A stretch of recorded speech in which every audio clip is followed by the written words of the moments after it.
We're talking about nursing, healthcare, leadership, recovery, and senior living. The show brings the best in the industry to you because it's about you. I'm Angie Graham, and we're talking about it. Recovery. We are talking about it today on the show. Something near and dear to me is helping individuals through recovery. And with me today, we have Tom Farley, who's here from recovery.com. Yes. And we also have Ben Graham here, my husband, who founded the River City Recovery Program. And we have 3 sober living houses here in the city of Portage, Wisconsin. That's right. Hi. So we've come together. We've talked a little bit before the show, and I'm interested to get into it now as we're sitting here together to talk about it. So recovery.com, Tom. Yeah. Explain to our audience what that is. Well, I mean, it's certainly a web resource. It's a website, if you will, a search engine, kind of like a TripAdvisor for treatment is where it started out, connecting users to the right treatment. And we saw and it's a startup in Madison, Wisconsin, which is great, but it's global. But we saw certainly since COVID a massive increase of people searching for treatment, and that's a good thing. But the problem is, if you search I want addiction treatment near me, you don't know what you're going to get. It's still, driven by, a lot of, SEO and paid placement and things like that. And you're going to get a list, but it's maybe not what you're looking for. I like that. My simple way is if you went on the internet and said, I need a blue shirt, and you typed in blue shirt, you're going to get these pictures of short sleeve, long sleeve, turquoise, navy.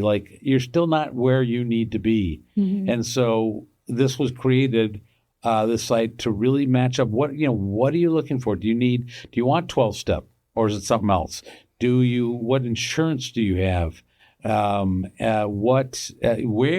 geographically, in the Midwest, or specifically in Wisconsin, or anywhere really.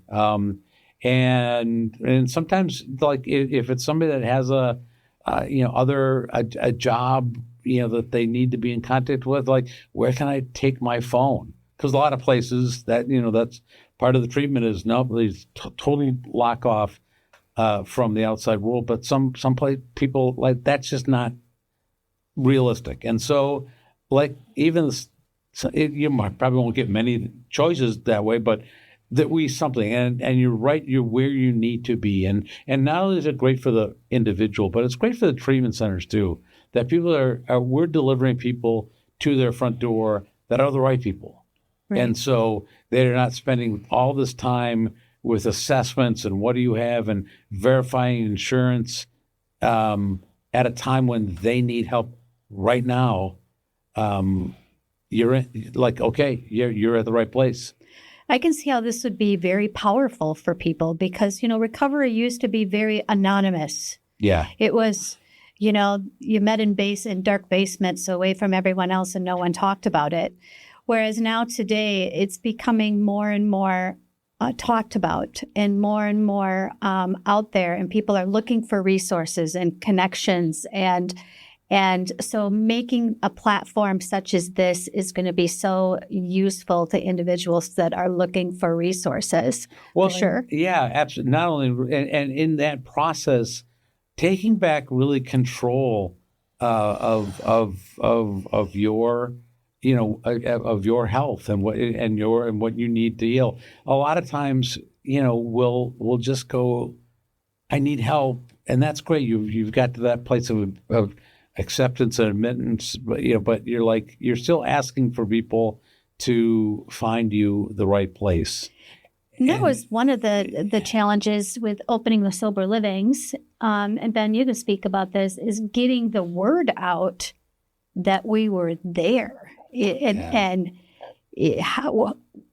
that was a process in itself because we were open for several months and just weren't getting anywhere. Oh, absolutely. I can see where this, the recovery.com could be a great resource, because a lot of the treatment centers, they only know of a few places that they can seek placement for people outside of, the actual treatment center. And then just having the resource for people to find the correct treatment for them, having it all in one spot, I think is an incredible resource, not only for the individual, but also for the caregivers and the sober living and all the other people involved. And just, it is what it is.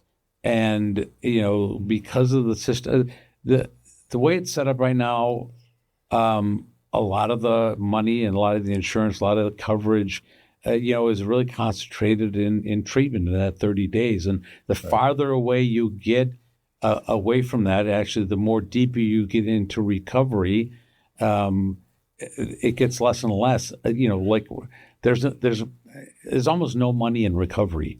There is in treatment.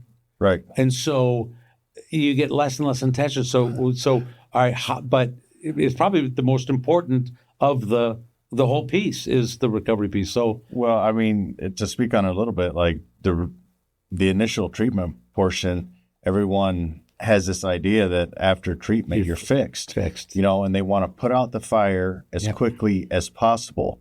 So that's very attractive, and that'll get the dollars, to send your loved one there, right? And have them taken care of, and of course the loved one at the time, they need the help, But recovery is a journey; it's not a destination, I love to say deeper.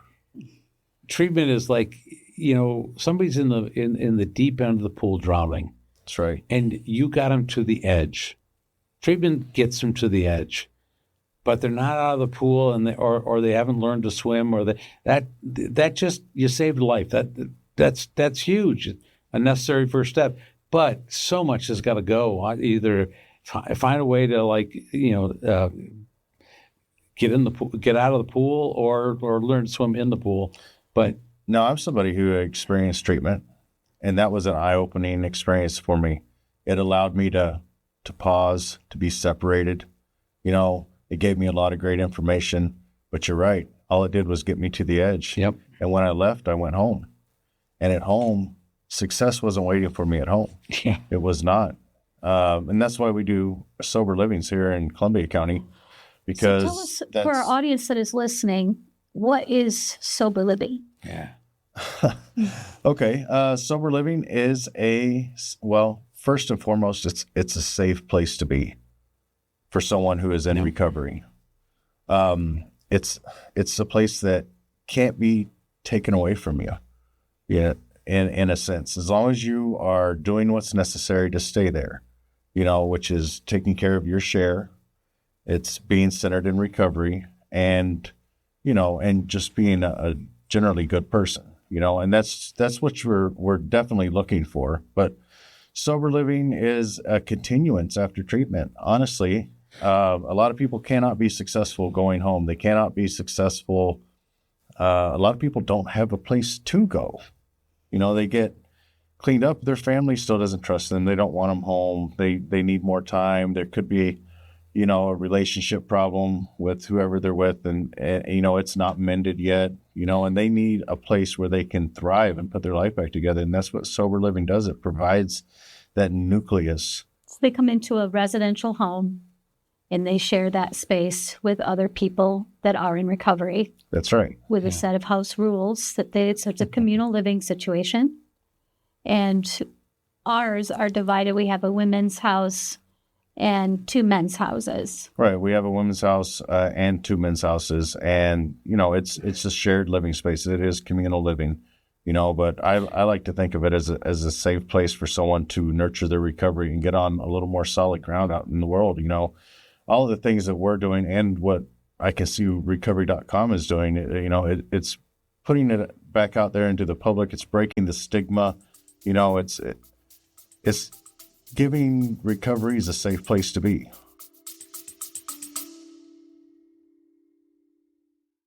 We're Talking About It is brought to you by Our House Senior Living. Visit us at ourhouseseniorliving.com.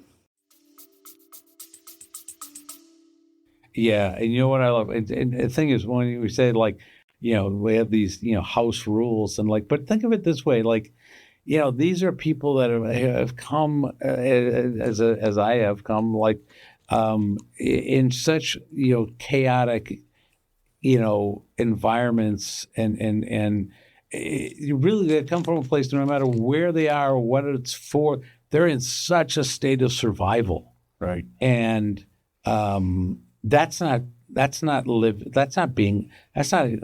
what a human. You're just surviving. So now you put them in this environment, in the sober living environment, learning to be a human again, but also, like, you're also coming from a place where you feel like you've done nothing in your life, and the simple thing of making your bed every morning or doing the dishes, you did the dish, you helped out, you did the dishes, you accomplished something. Like, you think it's a small thing, but all of a sudden you're like, you feel that. You like that sense of accomplishment of just making your bed every morning. I'm like, yeah, I did that. Most of your life, you never ever got anything close to that. And it's also the community within the house that support. You have an instant support family within the house, and everyone has the same goal in mind. Everyone wants to heal, and the affirmation and the motivation that you never got because you were so isolated. Right, and judgment goes out the window there because everyone is coming from the same spot, right? Usually within the same demographic, even if they're coming from different walks of life. They're usually coming in broken, unsure. A lot of them are unemployable. They don't really have a whole lot of life skills to take on things, but they have a safe place where they can begin to do that stuff in. They can begin to tackle things like getting a license, employment, getting reunited with their families, loved ones, children, so forth, and they have a safe place to do that. And, a lot of times when they go back out into the home, things get very stressful there, and there's nowhere to run, there's nowhere to hide. And, in the sober living environment, they can come back and they can heal from those experiences, and they have all the other recoveries there to bounce the ideas off of, and it works. What my favorite thing is right now, and we have done a lot of studies at recovery.com on, like, what are the trends and what's growing, and because we really see what people are searching for, what's successful, and so I love that aspect of it, that it's really, I don't know, there's the numbers. So that's down a different hallway. I don't go down that hallway. But the two growth areas in recovery, in treatment and recovery that I love, because it is our peer support and sober living. Those things are totally growing. Right. And do you know why I love those the most is because when you went to treatment for years, families, like, you went away, and families are like, oh, all right, they're getting help. We got a reprieve. Communities were like, we don't have to worry about that person anymore. And you went away. And now these two things, peer support and sober living, are done in the community. And the community as a whole gets to see people heal, people that they've written off, that the individual themselves have written off. That's right. And now you're seeing this healing happen right before your eyes, and these people are doing amazing things that no one would have thought that would be possible ever, including the individual. Miracles. We got to witness that firsthand over the holiday season, where some of your people went home to spend Christmas with their families. That's huge. And their families welcomed them back home. And in some cases, they hadn't had that in years. And even in that respect, even when they go home, there's still a stigma, Sure. and when they leave that environment, they get to come back to their safe, sober living environment, and be back in that group where they're. Do they talk about that? Do they actually? Yeah. When they come back, like, what do the other people in the house like? What? Because they probably want that too, and are nervous and. Not everybody has the same experiences. Yeah. Some are welcomed home, some aren't. Yeah, right. And it takes some time, and there's some sadness and some envy and some wonder about it, So yeah, they all talk about it, and they talk about the behaviors, and they talk about the trip prior to, and then the return home. They try to strengthen one another up to make it through, because ultimately the goal is to experience life without having to cope with the substance. Yeah, manage. I used to call it what I used to do when I was drinking. The only way I knew how to manage all the emotions I was going through was to drink. Absolutely. And when I say all the emotions I was going through and why they need managing is because I didn't know what those emotions were. In my family, we used humor to cope with everything. If somebody was angry, we laughed. If somebody was frightened, we laughed. If somebody was experiencing joy, we laughed. Which it's not the same thing. Right. We couldn't even go to the positive end. Laughter kept us, it was coping with all these other emotions. And really, we also developed a second one, which was anger. When people didn't like join us in our laughter, if they were like still in pain or whatever, we would get frustrated and angry. And we would just go back and forth. And never developing these things in between, like real love, like love or empathy or gratitude. That all these things that I learned in recovery that I'm like, what are you talking about? Like gratitude, like do a gratitude journal. I'm like, huh? Like what? Like how is that going to help? Yeah, why don't you know what gratitude means? Yeah. So and really. Really being able to identify how I was feeling with the right emotion, why are you angry? It's like, honestly, I'm sad. Okay, well, then why are you yelling? Because I don't know the difference, Right. Are you really angry, or are you just frustrated? And yeah. And that's one of the gifts recovery is given us. It keeps us from hitting too high of a high where we want to cope a different way, and too low of a low where we want to cope a different way. Well, because our response to that is like, I can self-medicate, both those really.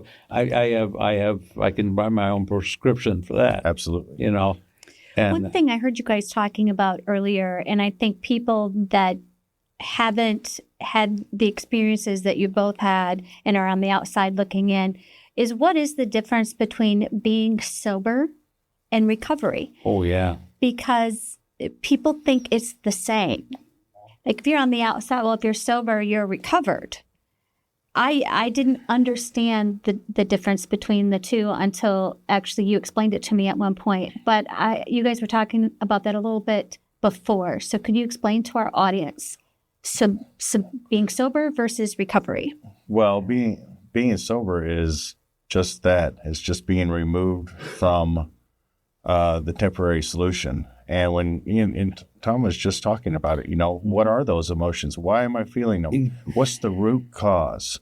What's the root cause? Is it, and then looking at that stuff, and talking about it, like I said, like how is a gratitude list going to help? Well, we don't know until we do it. You know what I mean? What's the root cause? Have you even made a list of fears? Have you made a list of where you've been egotistical? Have you done a daily check on just your mood, your attitude, what you felt for the day? It's exploring all of that stuff, and that's more into a recovery mode. So being sober is like you still have all of the emotional undealt with emotional baggage, and you're still stuck in the same frame, but you're just not Just sober, yeah. you're just not drinking or using at that time. But you haven't dealt with any of that. Well, look, we don't abuse, any substance because we want to. We have some pain or something, some trauma that we're trying to get. So when somebody's saying like, "Oh, you drink too much," it goes in your mind that, "Oh, well, then all I have to do is stop drinking and everything's fine." It's like, no, you're drinking for a reason. Let's go there, and that's what recovery is learning to. And that's where the 12 steps come in. Yeah. Well, we learn early on that it's a solution. That it's a solution, and then we start using it for a solution for a, not just a breakup or a, loss of a job or loss of a loved one or something major. We start using it because it's cloudy today, or I'm bored, or I'm lonely, and that's what we need to cure is, well, why are we feeling lonely? What have we done? What have we done about it today? Well, if it's cloudy, what are your options? What are you looking? How far are you diving into yourself? Yeah, and I see it a lot of times. When new people come into, like, as I said, I'm 12-step, but AA. That's my recovery solution. Me too. And you see people coming in and like, and you think of had a couple of years, and then they go, oh, my dog died, and I really felt like drinking, and I'm like, still, really? Come on. I'm like, it's not because your dog died. So you were sad. Right. Deal with let's deal with the sadness, not find a solution to it's so dig a little deeper. Like you're feeling an emotion, and then that means you're alive and you're human. That's all. So that's a good thing. Don't try to drown that out, deal with that and recover from, every day there's an opportunity to recover. I mean, for me, it's easy to say that today because I have had some, as we do, as time moves along, we have some traumatic things that happen in our life. And we learn that, we have habitually turned into going to 12-step meetings rather than a bar. So we turn into a 12-step meeting rather than a bar. But but early on in recovery, like a lot of people, their go-to is, drinking or substance use, of some sort, and that's why we're here. That's why we're talking about it, because places like recovery.com that has, if you haven't looked at it, you showed it to me earlier, and man, that is a cool website. It's pretty simple. Yeah, simple. It has, you can filter your search so beautifully. It's tailor it for yourself to find the help that you need. It's wonderful. But there is an issue that I like to talk about is these outlying areas like where we're at. Yes. There is very little recovery there. And something like recovery.com can certainly help all of these smaller entities get on the map where they can be found a little easier. Yeah, and connections can be made. And it also shows there's more. We come into it with so little knowledge, and people tell us and we believe that we have to go someplace, and some of us do have to go someplace, but we don't think of the other things like there could be some telehealth, some virtual option there could be, an outpatient. There could be just an AA meeting. We focus on I need help. This is where I can check in and get healed in 30 days and I'm good. So it's that knowledge. There's another part of our site that really delves into even some of the stories of people that are in recovery. What does my insurance pay for? Right. What is this treatment they keep suggesting? So what are my options? Building that knowledge, right. And start. There's something you can do right now. Right. We get a lot of people reaching out from all over the state of Wisconsin.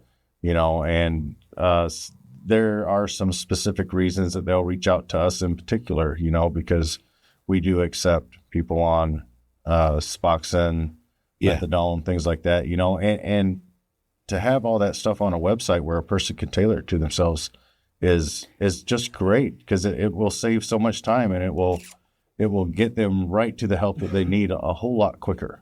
Yeah. I think it's a wonderful thing that you guys are doing. Knowledge has a way to, it gets us over. The fear is just such a hurdle. One of my favorite sayings is, recovery exists on the other side of fear. And knowledge is one good way to really overcome some of that fear. Like when I first got into recovery, like one of my favorite places in the world where I drank a lot was up north. I mean, who doesn't love it? Like northern Wisconsin, I spent every summer of my life up there. And I got in recovery. It's like, God, I don't think I can go back up there again, because I associated with drinking until, that's what that's what it was. All these places that I used to just thought were the amazing places. And then a clinician that I used to work with, who also was an authority, he goes, "Are you kidding? That's one of the best recovery places. There's so many recovery groups up there. Like, right. You are not alone up there." I'm like, wow, why didn't you tell me that before? Like, now it's just like, thank you. And I find in those places, my recovery community, and oh my gosh, now I enjoy those places more than I ever did.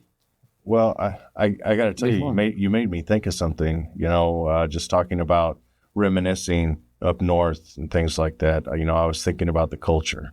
Yeah. The culture of Wisconsin, the culture of wherever anybody's at, here in Wisconsin, it's a drinking culture, and it's embedded, it's part of life. That's what people think that they need to generational. do. Certainly generational. You look at, I could be wrong. I think it's somewhere like 8 bars per 10,000 people. Yeah, in Wisconsin. I know where we're at. We were able to count up 20 some odd places that you could get liquor in. Portage. In Portage. Yeah, right. And there's a census of 10,500 people, so well above the state average, and there was no real recovery. There was a few meetings in town, but there was no sober living. There was no drop-in center, and this is what we're really, River City Recovery, that's really our goal, is to change the culture within our community so that there is more than just a safe house to go to. We want our recoveries to have a safe community to come to, because as people were recovering, they were recovering, going to treatment centers, coming back to the outlying areas, a small town, and there wasn't that culture of recovery. You were back in isolation again. So then they would So then they would either go back into the system, whether using or drinking or going back into institutions and jails, or they were transplanting themselves, to places like Madison, Milwaukee, Green Bay, right, where the culture of recovery was richer. So that's what we're really doing, is we're just digging our heels in, we're holding ground, and we're really trying to impact the community as a whole. It goes much deeper than just the recoveries. We would like to see the community take a broader It has the ability to really redefine and revitalize who we are back to a better day. Like, right. Small town Wisconsin is like, oh man, it's a dream, man. It's just beautiful. It's who we are, and it's dying if we don't pay attention to that and see. Like, I travel all over the place. I always find the other person from Wisconsin. We find each other. It's amazing, and people are drawn to us. Like, oh, you're like, what is it? Like, you're from Wisconsin. Like, there's something about us, and people still talk about my brother Chris. And it's not because of his humor. Trust me, it's not because of his humor. It's because he's from Wisconsin. Yeah, I mean, I love looking at these other people that have gone to these very competitive kind of, environments and professions. And yet they're so loved. Like in golf, Jerry Kelly, Stricker, they're loved because, they're from Wisconsin. The Watt brothers, loved because they're that, as a matter of fact, like I can think of one quarterback who's one of the most loved quarterbacks in the NFL, came here and played for the Badgers 1 year. You know what I'm talking about? You have to tell me. Russell Wilson. Okay. Russell Wilson came here, and now he's like loved everywhere because he got it. He came in here, and it changed him. We have that ability to change. Like this guy, I guarantee you, Russell Wilson wasn't anywhere close to what he was before he came here, but he's not because of that 1 year. And that's what we're risking if we don't get this culture like in line. People don't love us and are drawn to us because we're drinkers. Right. Not even close. Right. You're right. That's what's shadowing like who we really are. And maybe we're fearful of showing people that, but man, it's there. I know it. I've seen it. And I see it in people in Wisconsin in recovery. I'm like, that's a real Wisconsin person. Well, it's just great to see places like what you're doing, what we're doing. And I know quite a few other, we could name off a ton of people that are on the website that are, that have skin in the game. They're digging their heels in, and they're trying to heal this community and give these people something outside of that treatment center. Help past that, because that is where recovery lies. It doesn't stop when you get out. No, it's rest of life. It is. I think just living this life is just, man, I didn't think that was possible. I thought I was stuck with what I was, that's the life I have. It's like, it is still the life you have, but you're just, you don't see who you really are yet. You're preventing people from seeing that out of fear and self-doubt. I was lost too. I had conceded to the fact that I thought some people were supposed to have podcasts, and some people were supposed to be doctors, and some people were supposed to be lawyers, and some people were supposed to be locked up for the rest of their life. Wow. And I thought that at one point I believed that in myself. I believed that it was just a matter of time. Every day I woke up, I thought, well, it could be today, But and we then need to break ourselves of that. Right. Of that as a community. I mean, I have done so much work on stigma around addiction. Yes, you have. And that's great. 2 years ago, I got a call from somebody that said, do you ever talk to recovery groups in prisons? And I went, no, because why that has nothing to do with me. That's over there. But as soon as I was asked that, I'm like, oh man, am I walking around with opinions, maybe not stigmas, but certainly opinions about prisons and the people in them? Yeah, probably. Right. And I was really uncomfortable suddenly with that thought. And so I said, yes. And so I went, and of course, this was Racine, and they told other people. Next thing I know, I'm on this whole tour. But it was amazing. I go, I have to lean into this. And I went, and it was life-changing. And I went in, honestly, I said, I'm not here to lecture you or motivate you or give you a presentation. I'm here because I'm in recovery, you're in recovery, and this is where I need to be and who I need to be with. And I got better questions than I ever got in a community from people. The real work is being done, and they're coming out. And and again, I realized I'm walking around with people that have come to I'm not seeing that. Because my opinion is of something else. Right. So I did a talk in Green Bay last year for a group, and this kid comes up to me, and he's got khakis on and a nice polo.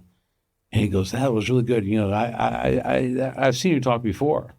And I was thinking like at some high school or community. It's like, that's great. Where have you seen me? He goes, I was at Red Granite, like 6 months ago when you were there, correctional. And now I'm out and I got a job. And I'm like, I'm seeing this kid like, there's no way I would have, if you would have said like somebody, for me, like 2 years ago, I'm like, it ain't that kid. And it was like, I talk about it all the time because the rest of the community needs to know that, these people not only just that were, addicted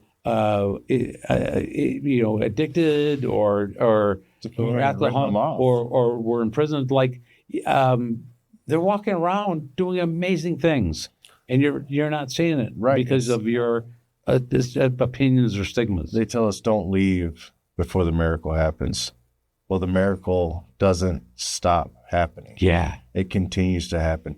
And, we get to witness it firsthand, with the sober living environments. I mean, it's so gratifying. I mean, it's heartbreaking, too, when you see people struggle and slip and go back out and whatnot. But, there's also that whole other side where they stay and you see them get reunited with their children, or you see them see a guy who hasn't had a driver's license in 10 years, doesn't even think that he can. All of a sudden he's driving again and has a car, and the sheer joy on their face and the pride well up in them, and these are people that were bouncing in and out of the jails on the streets of the small town, causing havoc, causing drama, doing crime. And all of a sudden they're pillars of the community. They're helping other recoveries. They're not only back in there, paying taxes. We can talk about that stuff, right? And being a citizen, but they're volunteering. They're taking other people to meetings, and they're going down, picking people up from each other. They're doing that work. Yeah, they're healing themselves, but they're also healing their own communities. That's right. In the process of their healing, like everything about their lives now is about healing. And you would recognize them but little from when they were using, and we always say, what am I looking for here? God never gives you more than you can handle. That's a cliche we hear a lot, but we always say that means the good stuff too. It's not just the bad stuff, right? That's the good stuff as well. The more work you put in, the more good things that you're able to shoulder. And, just the miracles we've seen here in the community are great. I would like to find a way to get the community more involved in what we're doing. We're having our first little fundraiser get-together on April 26th at the Northwoods. And I'm sure, I'm hoping to see the whole community show up, the police station, the fire department, the county supervisor. That's how we met. That's why I come up to this place, because they're like that. Again, that is so us. That's so Wisconsin. These communities give communities back this ability of being who we truly are. And I think that's what you're doing, is like letting communities be community. With this, like, I just think it's so much better than. In some of the bigger cities, it's just too much going on. But man, well, I do want to ask you. I have a question, and I think this comes up sometimes for people that may be listening. Is marijuana or pot? This comes up. Like, I'm sober, I just do pot. And you see families, parents that are, we're off the hard stuff. We just do pot now, or just pot. And talk about that a little bit, the just pot, because the marijuana isn't what it used to be and when it was Woodstock. Well, so first of all I can say is I'm not here to judge anybody's, path to recovery. Sure. I do know within a sober living environment that if you do have marijuana in your system, you're not going to be able to live there. So if that's something that, you feel like you need in your journey, well, you're going to have to do it outside of our sober living environment. It can be very triggering to others. Even just seeing someone impaired can be triggering, especially early on. And as far as I'm concerned, and you can speak to it as well, pot today is not pot of yesteryears. They have found a way to take pot and turn it into crack cocaine. Yeah. Yeah. I mean, I never thought that I would ever smoke a joint out of a glass pipe.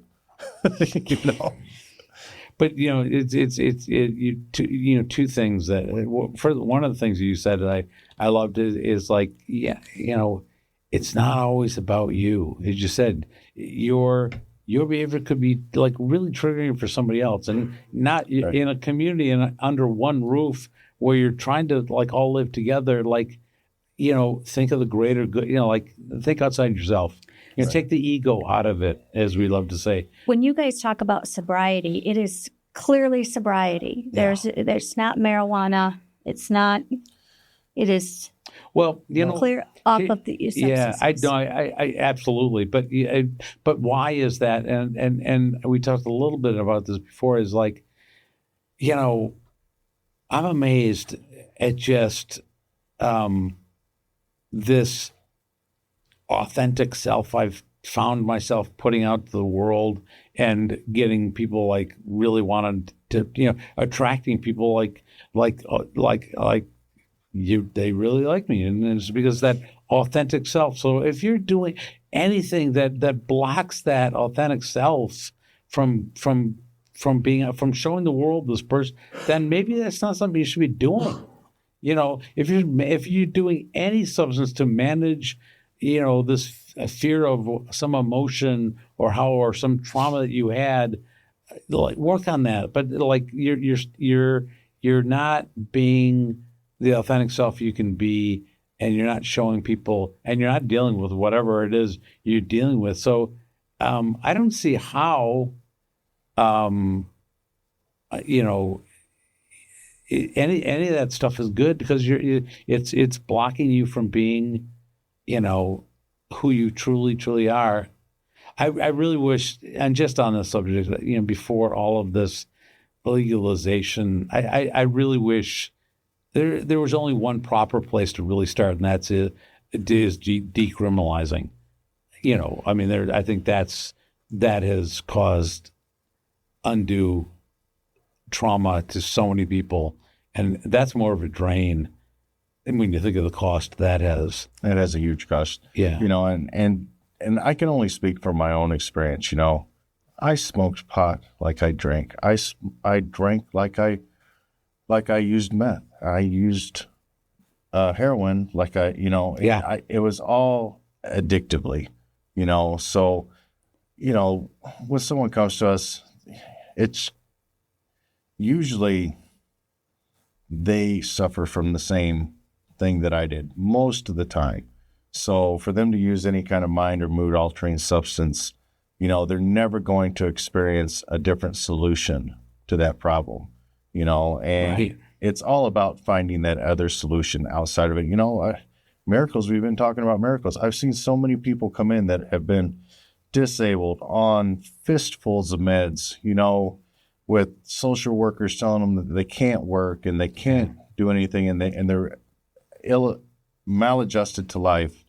And I've seen so many times them slowly but surely, challenge themselves, and they get off the meds and they get off of everything, and they're working, and all of a sudden, next thing you know, 2 or 3 years down the road, 5 years down the road, whatever it is, they have a beautiful family and a house, and and they never look back. Once they catch a little bit of that wind in their sails, they just never look back. They just take off. I just don't think you can truly connect with people. And let's be honest, recovery is all about connection. It is. How can you possibly really, truly, authentically connect with anyone if you're managing, you're on some substance for whatever reason? It's not you. Right. Well, I think for a long time, and even I was guilty of this, was thinking that, well, marijuana is really not that bad, especially as the states started to legalize it. You're like, yeah, I guess it's not that bad. What's the difference between that and drinking? Well, they're equally bad if they're misused. Right. And you're also setting an example for your kids. And when we see this generational epidemic that we work with, where they grew up in that household and now they're in sober living and their children aren't with them, the patterns repeat themselves. Yep. And so many of those stories start out with alcohol, and then it's marijuana, and then it is the gateway onto other things, and it destroys lives. Well, that will forever be argued. I can just tell you that. I believe it as well as a gateway for me. It all starts off kind of small and innocent, and then until it turns into what it turns into. And not everyone is like me. Well, but and again, there's okay. Well, so let's not talk about one leads to another gateway. One of the most amazing statistics I saw after the first state, Colorado, legalized, their biggest problem a year later, can you guess what that was? Teen homelessness. Oh, wow. Because all these people like I can smoke pot legally there, and they flocked to Colorado with no game plan, nothing, and all of a sudden they have no job, they left their family, but they can smoke pot. So you're telling me it may be more than habit forming. Yeah, exactly. There's other costs. No, that's a great. There's other costs. Yeah. And I don't want to be judgmental at all. I just want people to think about these things. Plant the seed and think about that, because I used to be one of those people. I was like, it's not my thing, but it's not really that bad. It's not, but it is, and it can be. And life is so much more grand without any of it. Well, I think when we see things like, the fentanyl crisis and stuff that we see across our nation, it's very few people, in my experience, start off walking up in school and saying, hey, you want to do some fentanyl? No. Yeah. It's, hey, you want to smoke a bowl? Mm-hmm. And then that gets you into that culture. Mm-hmm. Well, yeah. Again, yeah. You feel marginalized anyway, so you start doing the stuff, and all of a sudden you're finding yourself with other marginalized people, and you're like, oh, but these are my people, and I'm connected. I'm like, no, you're all still really connections. Yeah, it's the wrong connect. It's like, you're not connecting authentically, and it's not. Life's not getting better. So how do we connect authentically? No mind or mood altering substances. Yeah. If you need help, look at recovery.com. Yeah. There you go. If you need continuing help, maybe we'll get on recovery.com. We're not on there yet, but I think that we absolutely should be. I know a guy. Is good. Yeah, yeah, absolutely. That guy, Tom Whirley, works for Tech. I keep saying recovery.com, but we're River City Recovery. Life. .life. Mm-hmm. Yeah, I love that. If anybody wants to kind of look up who we are. But yes. But one last thing. One of the things that I've told people, relapse happens. We know that. Yeah. Absolutely. But if you've ever been in a meeting where somebody comes back, how they're welcomed, where do you get that?